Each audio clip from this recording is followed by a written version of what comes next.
રહેણાંક વિસ્તારમાં કમર્શિયલ પ્રવૃત્તિને લઈ રોષ જોવા મળ્યો। સમન્વય સ્પ્લડ સોસાયટીમાં જે લોકોએ હવે મનપા સામે મોરચો માંડ્યો છે। નિયમ વિરુદ્ધ કમર્શિયલ પ્રવૃત્તિ ચલાવવાનો આક્ષેપ કરાયો છે।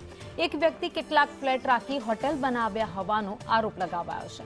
ઓનલાઈન બુકિંગ કરી વિદેશીઓને ભાડે આપી રહ્યા છે, તો ગેરકાયદે પ્રવૃત્તિઓ બંધ કરવામાં આવે તેવી મનપાની રજૂઆત કરાઈ છે। મહિલાઓએ સુરક્ષા સામે પણ સવાલ ઉઠાવ્યા છે।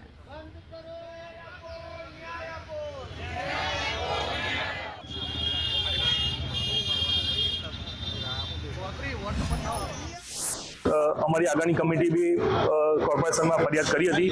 એમણે કીધું હતું કે એક્ટિવિટી કરી નહીં શકો, તો હવે હાલમાં પાછી એ લોકો એક્ટિવિટી ચાલુ કરી છે। એટલે કમિશનરને રજૂઆત કરવા આવ્યા છે કે તમે ટોટલી એક્ટિવિટી બંધ કરો।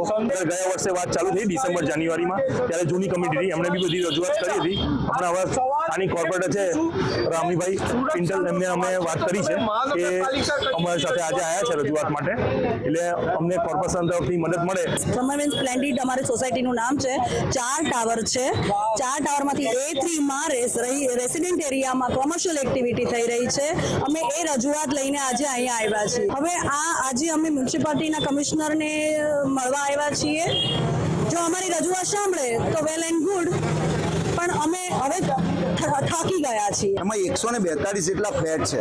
કોઈ ઈસમ દ્વારા 4 ફ્લેટને ખરીદી અને એની અંદર એ ઓનલાઈન બુકિંગ કરે છે, ને પણ વિદેશના લોકોને ઓનલાઈન બુકિંગ કરી અને સાઇટ પરથી બુકિંગ લે છે, અને ત્યાં નાઇજીરિયા છે, અલગ અલગ કન્ટ્રીના લોકો ત્યાં આવતા હોય છે। ત્યાં અલગ અલગ કન્ટ્રીના લોકો આવી દારૂ પીવે છે, લિફ્ટની અંદર અવર જવર કરતા હોય છે। મહિલાઓ ત્યાં સુરક્ષિત નથી રહી, અનેક વાર ત્યાં મહિલાઓ ડરના મારે લિફ્ટનો ઉપયોગ